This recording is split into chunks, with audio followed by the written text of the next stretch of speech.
first saw uncle down in 1983 or 84 during convocations. మొట్టమొదటిసారి నేను Timothy గారిని చూసింది ఎప్పుడంటే 1983, 84 ఆ యొక్క పరిశుద్ధ మహాసభల్లో చూశా. He was helping in the interpretation on the dais. ఆయన మరి ఆ యొక్క పుల్పిట్ మీద ఉండి మరి వాక్యాన్ని భాషాంతరం చేసి తెలుగులో చెప్తుండేవారు. He was so ferocious and jealous for the Lord. ప్రభు కొరకై ఎంతో ఆసక్తి కలిగిన వాడుగా, ఎంతో తాను మరి ప్రభు పని నిమిత్తమై చింతించిన వాడుగా ఉన్నాడు. So his departure has to make us to again consecrate ourselves in a fresh way. ఈ దినాన్ని ఆయన మన మధ్యలో నుంచి వెళ్ళిపోయారు అనేటువంటిది మనం నూతనంగా మనల్ని దేవునికి అర్పించుకునే దానికి ప్రోత్సహించే విషయంగా ఉండాలి. I would like to highlight 5 issues or 5 things in relation to uncle's life. సహోదరుని యొక్క జీవితం గురించి ఒక 5 సంగతులు, ఒక 5 మాటలు మీకు చెప్తాను. Number 1 is ministry. మొట్టమొదటిది ఏంటంటే ఆయన పరిచర్య.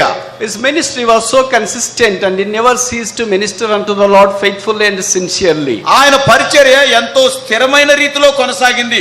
ఏ సందర్భంలో కూడా పరిచర్య ఆపేశారని కానీ, లేకపోతే మరి నమ్మకత్వం లేకుండా ఉన్నారని కానీ లేదు, ఎప్పుడు నమ్మకస్తుడిగా కొనసాగాడు. It doesn't mean that his spiritual journey or sojourning has a red carpet life. అంటే దాని అర్థం ఏంటంటే ఆయన యొక్క ఆత్మీయ జీవితము అది ఏదో మరి ఎంతో పూలపాన్పులాగా కొనసాగిపోయిందని కాదు. He has gone through all the types of the way which a Christian is supposed to be: trials, turmoils, tempest, tranquility, peace and what not. ఒక క్రైస్తవుడు ఎటువంటి పరిస్థితుల గుండా వెళ్తూ ఉంటాడో, కష్టాలు, శ్రమలు, హింసలు, బాధలు, అదే సమయంలో సంతోషము, సమాధానము, శాంతి, ఇవన్నీ కూడా ఇటువంటి మార్గం గుండా ఆయన పయనించారు. But nothing hindered him అయితే ministering unto the Lord. ఎటువంటి పరిస్థితులు ఎదురైనా, కష్టం కావచ్చు, సంతోషం కావచ్చు, దేవుని సేవించేదానికి ఆయనకి ఏది ఆటంకం కాలేదు. I do not merit to share dais with him. I do not merit to share. ఆయనతో పాటు ఆ యొక్క పుల్పిట్ మీద నిలబడేటువంటి యోగ్యత నాకు లేదు. But it pleased the Lord to share the dais and the pulpit with uncle, his honored servant, for so many times. అయితే అనేక పర్యాయాలు మేమిద్దరం కూడా ఒకే ఆ పుల్పిట్ మీద ఉండడం సంభవించింది, దేవుడు అనుమతించాడు. We used to help in the youth camps, యవనస్తుల కూడికల్లో సహాయపడడానికి వచ్చేవారిమి, convocations, లేకపోతే మరి పరిశుద్ధ సమాజ కూడికలు, and anniversaries in Jehoshama, Chennai and other parts of the world. లేకపోతే మరి మెడ్రాస్ లో జెహోవా షమ్మాలో యానివర్సరీ మీటింగ్లు కావచ్చు, లేదా ప్రపంచంలో పలు ప్రాంతాల్లో.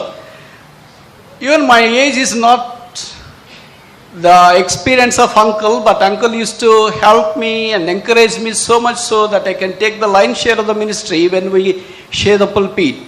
ఆ పుల్పిట్ మేమున్నప్పుడు తీరా చూస్తే సహోదరునికి ఉన్నటువంటి ఆయన యొక్క ఎక్స్పీరియన్స్ అంత నా వయసు ఉండింది కాదు. అయినప్పటికీ కూడా ఆయన ఎంతగానో నన్ను ప్రోత్సహిస్తూ పరిచర్యలో నన్ను ముందుకు నెట్టేవాడు. I used to shiver and shock as he was sitting behind me as I ministering unto the Lord. నేను దేవుని సన్నిధిలో నిలబడి పుల్పిట్ మీద ఉండి వాక్యం చెప్తూ ఉంటే నా వెనకాల ఆయన కూర్చునేవాడు, నాకేమో దడబుట్టేది. This has been a practice when we share the pulpit. He never discouraged, but he used to encourage me every time and pray for me too. ఎన్నోసార్లు ఆయనతో పాటు పుల్పిట్ పంచుకున్నప్పుడు ఏమాత్రము ఎప్పుడు నిరుత్సాహపరచలేదు, కానీ అనేక పర్యాయాలు నా నిమిత్తమై ప్రార్థించి ఎంతో ప్రోత్సహించినటువంటి దైవజనుడైన. Number 2 is messages. రెండవదిగా ఆయన ఇచ్చిన వర్తమానాలు. In the beginning, I was under impression that he is just an interpreter. నేను ఆరంభంలో అనుకునేవాడిని కదా, ఈయన తర్జుమా చేసే ఉద్యోగమే అనుకున్నాను. I haven't known that he was such a stunning speaker as well. అయితే ఎంతో చక్కటి ఉద్యోగాన్ని తీసుకురాగలిగినటువంటి వర్తమానికుడు అనేటువంటిది ఆరంభంలో నాకు తెలిసింది కాదు.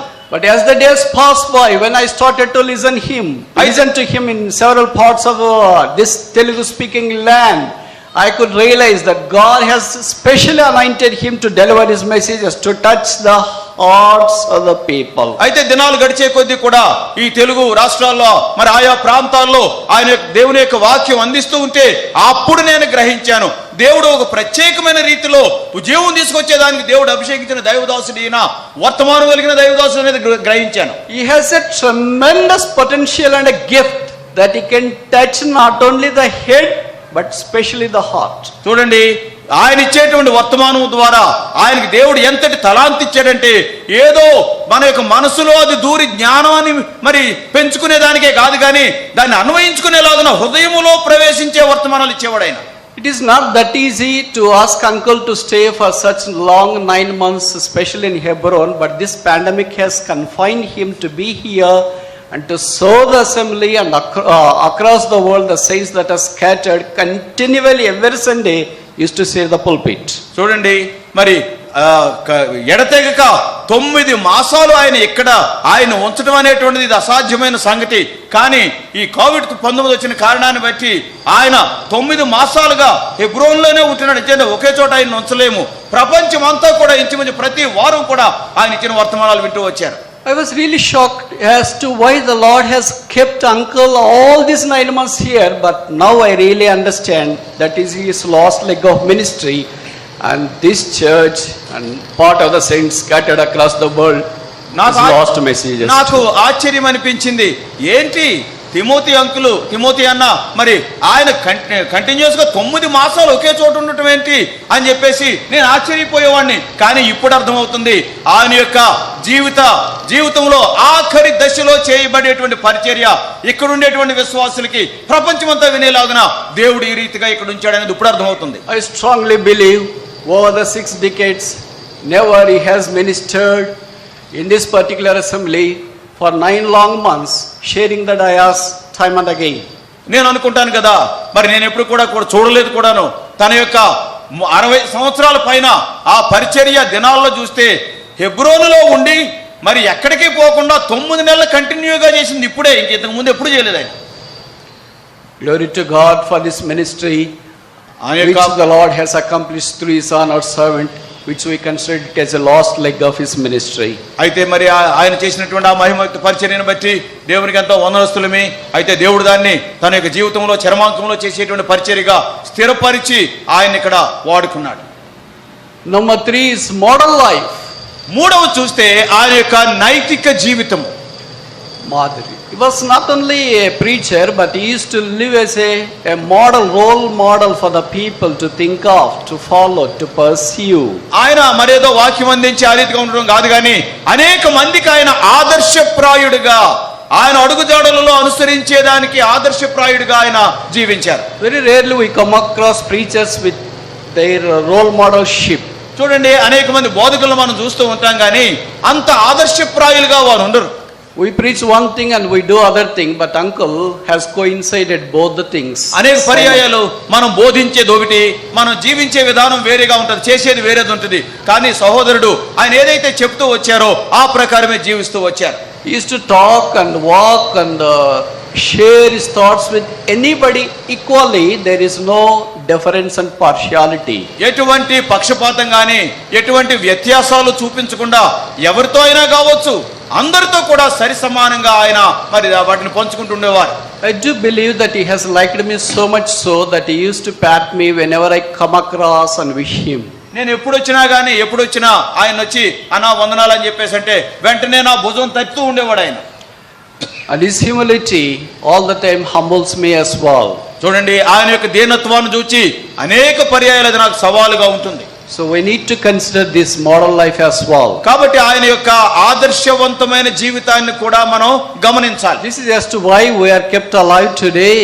అందుచేతనే మనం ఈ దినాన్ని సజీవులుగా ఉంచబడ్డాం. Number 1 is ministry. మొట్టమొదటిగా చూస్తే ఆయన యొక్క పరిచర్య. Number 2 is messages. రెండవదిగా ఆయన ఇచ్చిన వర్తమానములు. Number 3 is model life. మూడవదిగా ఆయన యొక్క ఆదర్శవంతమైన జీవితము. Number 4 is memory. నాలుగవది చూస్తే ఆయన జ్ఞాపక శక్తి. He has an incredible memory. ఆయన జ్ఞాపక శక్తి అంటే మరి మామూలుది కాదు, నీలాంటిది నాలాంటిది కాదు. Whomsoever he comes across, he usually calls them by name. చూడండి, ఎవరెదురైనా కానీ పేరు పెట్టి పిలిచేవాడు. And also he geotags them with their location. వెంటనే అనేవాడు, నువ్వు ఫలానా బెజవాడ శాంతమో కదా, నువ్వు కర్నూలు కాంతమో కదా అనేవాడు.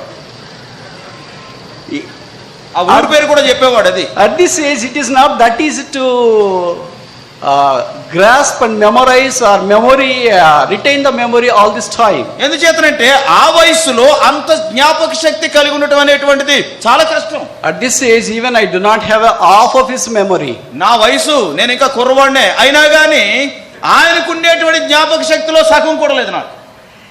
And so strange that his Bible is not marked with any pen or pencil. ఇంకోటి చూస్తే ఆయన బైబిల్ మరి మీరు చూశారో లేదో, ఆ బైబిల్లో ఎక్కడా కూడా ఒక అండర్లైన్ చేసుకోవడం కానీ నాలాగా ప్రసంగం అంతా రాసుకోవడం కానీ ఇట్లాంటివి ఉండేవి కాదు. We used to share room together in some places where we ministered together. ఎందుకంటే ఎక్కడైతే కొన్ని ప్రాంతాల్లో మేము ఒకే గదిలో ఉండి ఆయా మీటింగ్లకు వెళ్ళినప్పుడు ఒకే గదిలో ఉండేవాళ్ళవి. And uncle used to ask me, could I lend my Bible to him for a glance? అంటే మరి అప్పుడప్పుడు అడుగుతుండేవాడు, అయ్యా ఒకసారి నీ బైబిల్ చూపిస్తావా అని. My Bible is something like a gongura. చూడండి, నా బైబిల్ అట్టకూడదంటే గుంటూరు గోంగూరలా ఉంటుంది. But his Bible is all the time very fresh. ఆయన బైబిల్ ఎప్పుడు కూడా చక్కగా దాంట్లో ఏమి ఒక గీత గాని ఒక చుక్క గాని ఏది ఉండేది కాదు. But his ministry is not confined, right? He has a broad ministry, starting the naming child all the way to the burial of any person. చూడండి, ఆయన యొక్క పరిచర్య మరి ఎంత విస్తరించిందంటే ఒక చిన్న శిశువుకు పేరు పెట్టే దగ్గర మొదలుకొంటే ఒక పెద్ద వయసులో ఉన్న వ్యక్తిని ఆయన సమాధి చేసే కార్యక్రమం అన్ని రకాల పరిచర్యల్లో కూడా ఆయన ఉండేవారు. How can you manage with the messages in all these occasions, any part of the world, without having any mark in the Bible? ఎన్నెన్నో సందర్భాల్లో ఆయన వాక్యం అందించాలి, ప్రపంచంలో పలు ప్రాంతాల్లో వాక్యం అందించాలి, బైబిల్లో ఒక గీత కూడా కొట్టకుండా ఎట్టా ఇన్ని వర్తమానాలు ఆయన ఇస్తున్నాడు, ఆశ్చర్యం అనిపించేది. It is a photographic memory. అంటే ఆయన ఏదైనా చదివాడంటే అది ఆ బుర్రలో నాటుకుపోయేదండి. Praise God, we have such a loving, honored servants the Lord has lavished upon us so that we may grow spiritual in the days to come. రాబో దినాల్లో Dedicate ourselves devotionally unto the Lord as his honored servant Brother Baksing has trained all these senior servants. మరి ఈ పెద్దలైనటువంటి సేవకులందరినీ కూడా దైవదాసులైనటువంటి భక్సింగ్ గారు ఏ రీతిగా అయితే తరబేదినిచ్చారో మార్గాలను అనుసరించి మనం కూడా మనకి జీవితాల్లో ఆత్మీయంగా ఎదిగి ఆ పందాలో ముందుకు సాగులాగున ఆయన గణపరిచినటువంటి ఆయన దాసులు ఇటువంటి వారిని బట్టి దేవునికి ఎంతో వందనస్తులమై ఉన్నాం. He has helped couple of occasions at my home as well. అంతేకాకుండా 1-2 సార్లు అన్న మా ఇంటికి కూడా వచ్చారు. Occasions. 2-3 సందర్భాల్లో. Number one is my sister's marriage, which he has solemnized, and they are blessed with son and a daughter now settled in Karnataka. ఒకటేమో ఒక సందర్భం ఏంటంటే సహోదరి యొక్క వివాహానికి వచ్చారు. వారి వివాహంలో ఆయన పాలు పొందారు. Solemnized the marriage. ఆయన ఆ వివాహం జరిపించారు. అంతేకాకుండా వారు కుమారుడు కుమార్తెతో ఆశీర్వదించబడి కర్ణాటకలో ఆ కుటుంబం స్థిరపడింది. Even uncle recognizes my sister's name and my brother-in-law's name as well. అంతేకాకుండా ఈనాటి వరకు కూడా మరి తిమోతి అన్న సహోదరుని యొక్క మరి సహోదరి పేరు సహోదరి భర్త పేరు కూడా ఆయన గుర్తుంచుకున్నారు. So strange and phenomenal is his memory. చూడండి, ఎంతో వింతైన సంఘటనగా ఉంటుంది. ఆయన యొక్క జ్ఞాపక శక్తి అతీతమైనది. And secondly, my father was called home way back in early 2000. అంటే 2000 సంవత్సరంలో ఆరంభ మాసాల్లో మరి సహోదరుని యొక్క తండ్రి గారు మహిమలో పిలువబడిన సందర్భం. Uncle was kind enough to conceal our invitation to attend the burial of my father as well. నా తండ్రి యొక్క భూస్థాపన కార్యక్రమానికి అయ్యా మీరు వచ్చి చేస్తే బాగుంటుందని చెప్పేసి మేము మనవి చేసినప్పుడు ఆయన దానికి అంగీకరించి అక్కడికి వచ్చారు. So we are richly benefited by his ministry as a family as well. కాబట్టి ఒక కుటుంబ పరంగా కూడా దేవుని దాసుని యొక్క పరిచర్య ద్వారా మేము ఎంతో మేలు పొందినాం. And finally and fifthly, ఐదవ సంగతి, he is a magnanimous in his personality. ఆయన తన యొక్క వ్యక్తిత్వం మాటకొస్తే ఎంతో మరి గొప్పవాడైన, spiritually stalwart, ఆత్మీయంగా ఒక హేమి లాంటి వాడు. Although he looks very small and average physically, ఆయన మామూలుగా చూసేదానికి ఏదో మామూలుగా కనబడినప్పటికీ, but spiritually he is so gigantic in walking with the Lord. ఆత్మీయంగా చూస్తే దేవునితో నడిచే మరి విషయానికి వస్తే ఆయన ఎంతో ఉన్నతమైన వ్యక్తి. What about us, having seen him and blessed by his ministry, what we do because God has kept us alive in this world? ఆయనను చూస్తూ మరి ఆయన యొక్క పరిచర్య గురించి ఎరిగిన వారంగా ఉన్నటువంటి మన మాట ఏంటి? నిన్ను నన్ను ఇంకా దేవుడు సజీవుడిగా పెట్టాడే, మరి మన మాట ఏంటి? He has ministered with uncle and his honored servant Baksing for quite a long time. అంతేకాకుండా సహోదరుడు మరి సోడు బసింగ్ గారితో కూడా ఎంతో కాలం కలిసి పనిచేశారు. He has such a phenomenal grasping power that he used to share the experience with the Baksing ceaselessly. అంతేకాకుండా ఆయనకి ఆ జ్ఞాపక శక్తి ఇదంతా కూడా ఎంత మరి అతీతమైన జ్ఞాపక శక్తి అంటే చూడు బత్సింగారుతో తాను కలిగి ఉన్నటువంటి ఆ యొక్క అనుభవాలు మరి అవన్నీ కూడా సుస్పష్టంగా అనేక పర్యాయాలు పంచుకునేవారు. So many times we forget what the Lord has done in our own lives. అనేక పర్యాయాలు మన మాటకు వస్తే దేవుడు మన జీవితాల్లో చేసింది కూడా మర్చిపోతుంటాం. But is it possible to remember what God has accomplished in a way for about 4 or 5 decades back in the life of some godly person? అంతేకాకుండా మరి చూస్తే ఒక 40-50 ఏళ్ల క్రితము వేరే దైవజనుని యొక్క జీవితంలో దేవుడు చేసిన కార్యాన్ని గుర్తుంచుకోవడం అంటే అదేమన్నా సామాన్యమైన సంగత? Perhaps I do believe strongly that he is the only servant of the Lord who has shared the many experiences in relation to the life and legacy of Brother Bhat Singh. నేను అనుకుంటాను కదా, అనేక మంది దైవ సేవకులు ఉన్నారు, వారందరిలో కూడా సోదరుడు భట్ సింగ్ గారి యొక్క జీవితంలో ఆయన యొక్క జీవన విధానము, అంతేకాకుండా ఆయన ఏ రీతిగా పరిచర్య చేశాడు, ఎక్కువైన అనుభవాలు పంచుకున్నది తిమోతి గారే. So this is all necessary for us who are alive. కాబట్టి సజీవులమై ఉన్న మనకు ఈ సంగతులన్నీ కూడా అవసరమై ఉన్నవి. So we have considered at least 2 classes of the people until now. కాబట్టి ఇప్పటి వరకు 2 తరగతులకు చెందిన ప్రజలు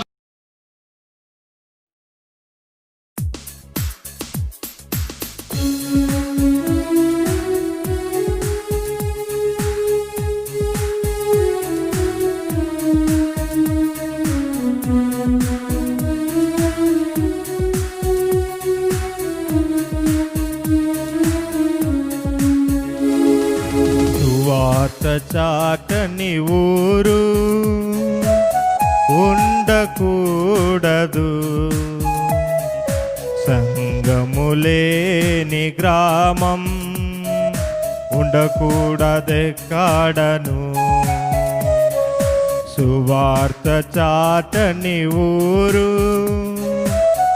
ఉండకూడదు, సంగములే